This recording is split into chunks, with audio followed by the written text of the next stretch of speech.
regarder à côté. Mon bouquin, c'est l'histoire du Second Empire. Donc voilà, on adore Haussmann au final. Euh, donc,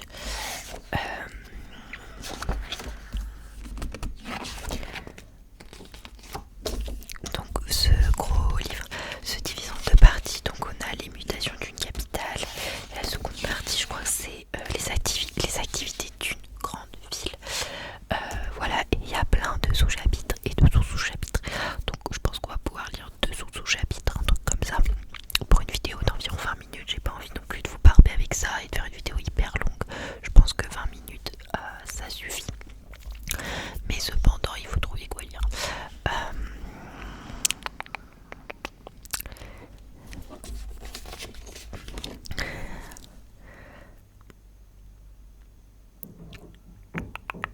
Alors je sais pas trop, je pense qu'on va plus aller dans les activités d'une grande ville.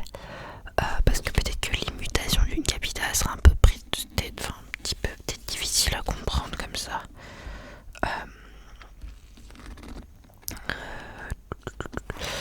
Ouais, on va pas faire sur Haussmann non plus, sinon on aurait pris l'autre.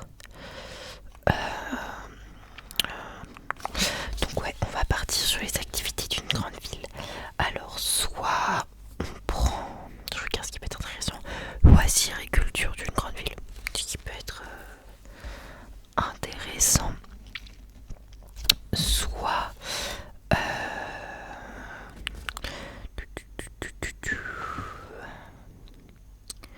ouais, les folles et délinquantes. Non, non, on va pas faire ça. Je pense qu'on va partir sur ça. Ou sinon la production d'une grande ville. Ou les... Non, bon, on va faire loisirs et culture d'une grande ville et en sous-chapitre.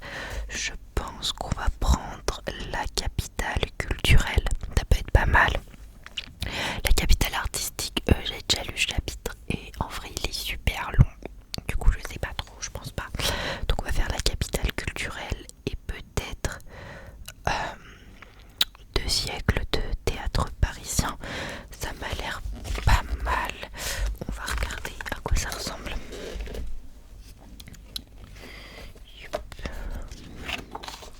La capitale culturelle, ouais, ça m'a l'air déjà assez long. Oui, c'est long. Et 2 siècles de théâtre parisien. Ça va. Ça va, ça va, ça va. Bon, on va partir sur ça parce que j'adore le théâtre. Et la capitale culturelle, ça parle des musées et surtout de la bibliothèque Sainte-Geneviève. La plus belle bibliothèque du monde. Voilà, pas de débat. Elle est incroyable cette bibliothèque. Et genre, c'est hyper facile d'aller y travailler. Enfin, je sais que j'y vais des fois donc je conseille. Donc, bref. Donc, la capitale culturelle. Charles, attendez, je vais peut-être mieux placer mon livre pour éviter d'avoir la tête de travers et que vous entendez que d'un côté du micro. Ce serait dommage. Enfin, je crois que j'ai pas trop le choix en fait. Attendez. Oh. C'est difficile de s'installer. Je crois que c'est pas mal. Donc, on va juste déplacer peut-être un peu ça. Charles Delon soulignait déjà l'importance de Paris, qu'il voyait comme le plus vaste salon littéraire du monde. Et selon lui, la richesse de ses collections privées au public, celle de ses bibliothèques et de ses musées lui donnait une place éminente, voire le premier dans le domaine culturel, voire la première dans le domaine culturel. Des bibliothèques à Paris, richesse et modernisation. Les 4 tours de la bibliothèque François Mitterrand, le nouveau site de la Bibliothèque nationale de France, élevé sur la rive gauche de la Seine, ont fait d'elle un monument visible qui, comme la réputation de ces institutions, d'être des endroits obscurs et poussiéreux, réservés aux seules élites intellectuelles. Car si les fonds conservés dans la capitale sont d'une richesse considérable, la moitié du patrimoine documentaire français se trouve à Paris. Ils sont dispersés dans un nombre considérable d'établissements au statut et plus encore au statut. En fait, c'est que le livre est loin. Au statut et plus encore aux conditions d'accès disparates. Oui, c'est bien ça. Excusez-moi. Une grossière classification permet d'y distinguer 3 groupes. Les bibliothèques nationales, c'est-à-dire celles dont la gestion est directement rattachée au ministère de la Culture.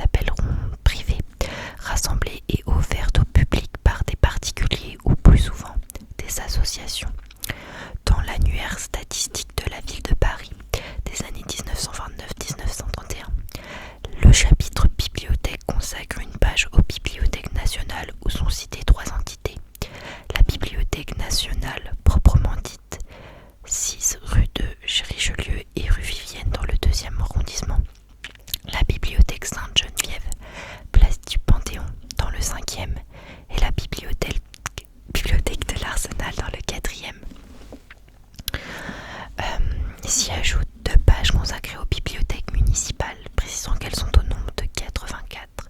Si aucune de ces bibliothèques de quartier n'affiche alors plus que 100 prêts au cours de l'année 1930, la seule bibliothèque des Batignolles, 17e arrondissement, en déclare aujourd'hui 165 000.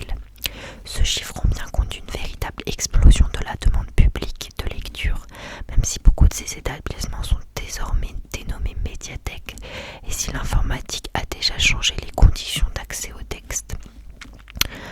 La première caractéristique des bibliothèques parisiennes est leur ancienneté, raison de leur richesse documentaire et parfois de la lourdeur de leur fonctionnement. La Bibliothèque nationale est l'héritière de la Bibliothèque royale, dont la fondation remonte presque aux origines de la monarchie même si le fonds n'en a été réellement structuré qu'au XIVe siècle sous l'impulsion de Charles V. Près de nombreuses tribulations, les collections des rois de France se fixent à Paris au XIIe siècle. D'abord au quartier latin, puis à l'initiative de Colbert rue Vivienne. La Bibliothèque nationale est un des éléments de la fonction capitale de Paris. La pratique du dépôt légal, c'est-à-dire l'obligation pour tout éditeur de donner la nationale au moins un exemplaire de tout livre publié, constitue la principale source d'enrichissement des fonds. En 1930, 85% des nouvelles acquisitions, tant en ouvrage qu'en revue, proviennent du dépôt légal. Le transfert de la Bibliothèque nationale n'a pas cassé l'unité de collection. Le site Richelieu conservant les départements spécialisés, monnaie, estampes, manuscrits. Même si Mazarin a introduit en France la notion de bibliothèque publique, c'est-à-dire ouvert à un public de lecteurs dès le XVIIe siècle, il faut longtemps avant que cette pratique ne se propage. Pendant la majeure partie du XIXe siècle, c'est encore le cabinet de lecture qui constitue la forme la plus répandue d'accès aux livres. L'appétit de lecture grandit toutefois avec les progrès de l'instruction primaire et les écoles reçoivent quelques crédits pour constituer des petites bibliothèques scolaires. Le relais est pris par la municipalité qui ouvre des bibliothèques dans chaque mairie d'arrondissement, parfois même dans les quartiers. Le besoin de lecture s'exprime dans tous les milieux.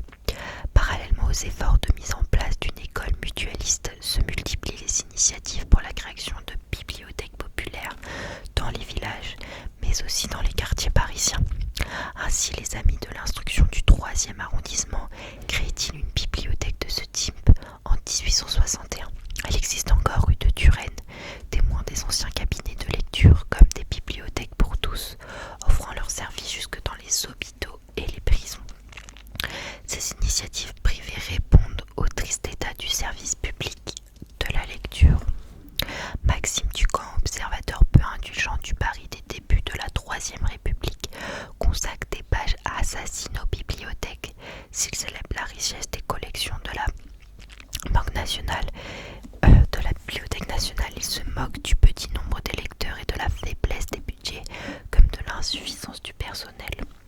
La Troisième République, cependant, en œuvre une véritable politique des bibliothèques. En 1926, la création de la Réunion des bibliothèques nationales de Paris montre la volonté de rapprocher les habitants d'institutions encore lointaines. Dans le précieux guide des bibliothèques de Paris publié en 1937, Julien Quint, administrateur général de la Bibliothèque nationale, déplore que la ville n'est pas sa bibliothèque centrale et que trop de Parisiens utilisent la nationale au détriment des provinciaux et des étrangers. Il faudrait toutefois attendre que le rapport du professeur André Miquiel, administrateur de la Bibliothèque nationale, pour que soit lancé un cri d'alarme. La structure de la nature de l'offre documentaire à Paris et en région parisienne change complètement dans les 2 dernières décennies. La Bibliothèque nationale change à la fois de locaux, au moins partiellement, et de statut, prenant la nouvelle intitulée de Bibliothèque nationale de France ou BNF. Les bibliothèques de la ville de Paris et les bibliothèques universitaires connaissent elles aussi d'importantes restructurations et améliorations. La ville de Paris a mis en réseau l'ensemble de ses bibliothèques d'arrondissement et parfois de quartier, dont certaines présentent une spécialisation thématique, romans policiers, féminisme, etc. La rénovation concerne aussi les anciennes bibliothèques de la ville, comme la bibliothèque administrative, toujours logée à l'hôtel de ville.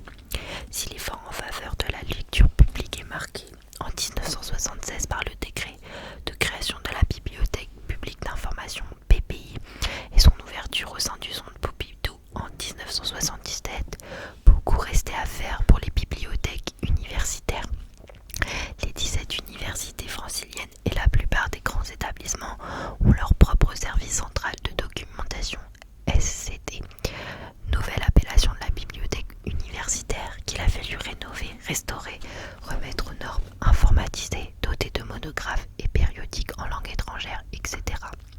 Les files d'attente que Maxime Ducamp déplorait à la porte de la bibliothèque de l'école de médecine pouvaient encore être observées au début du XXIe siècle au seuil de la bibliothèque Sainte-Geneviève, place du Panthéon. Les plans successifs de rénovation des universités et les contrats d'État-région ont enfin permis de moderniser le dispositif. L'ouverture de la nouvelle bibliothèque Paris 7 Denis Diderot à l'emplacement des Gros Moulins sur la sacre rive gauche, la rénovation de Sainte-Barbe à côté de Sainte-Geneviève dans le 5e pour soulager les anciennes bibliothèques du quartier latin, la mise en chantier de la BULAC, bibliothèque des langues et civilisations dans le même quartier pour remplacer l'ancienne bibliothèque des langues orientales, la remise en état des collections du Collège de France, la création d'une nouvelle bibliothèque au très récent musée du Quai Branly, changeant en profondeur la nature de l'offre. Qu'un quotidien généraliste titre en première page, le 17 janvier 2009, sur la fermeture pour une semaine des bibliothèques municipales d'arrondissement à cause de la mise en place d'un nouveau système informatique est révélateur. Le livre, la lecture, la documentation sur toutes les formes ont repris droit de cité à Paris. Les musées. Comme toutes les vieilles capitales européennes, Paris n'échappe pas à la muséomania. Si l'on en croit les annuaires les plus récents, plus de 100 institutions parisiennes peuvent aujourd'hui titre de musée du Louvre aux établissements plus modestes. La diversité n'est pas que de taille, mais sont dits nationaux et font partie de la réunion des musées nationaux RMN. De grands musées parisiens dépendent de la ville. D'autres sont des fondations de droit privé qui gèrent un patrimoine légué de riches familles d'entrepreneurs ou des artistes ou leurs héritiers. La marchandisation croissante de l'art conduit à ce que la fréquentation, le nombre annuel de visiteurs, détermine la classification des institutions muséales. 8 millions de visiteurs pour le Louvre, quelques centaines pour les plus petits musées. Sur ce plan, le musée est concurrencé par le Grand Monument, la Tour Eiffel étant le plus visité de Paris et même de France, avec près de 7 millions de visiteurs contre 3 millions pour le Mont Saint-Michel. Les racines historiques du musée sont anciennes. Depuis François Ier, les souverains ont enrichi les collections royales, aussi bien dans leurs châteaux des ports de Loire qu'au Louvre, en s'inspirant des modèles italiens, princiers ou pontificaux. Sous Louis XIV ou Louis XV, le Louvre devient le dépôt d'une partie du cabinet du roi. L'Assemblée constituante n'innove donc pas beaucoup en ordonnant la création d'un muséum au Palais du Louvre. Bon, je pense qu'on terminera cette partie dans une prochaine vidéo si jamais celle-ci vous a plu. On continuera, je pense, la suite du chapitre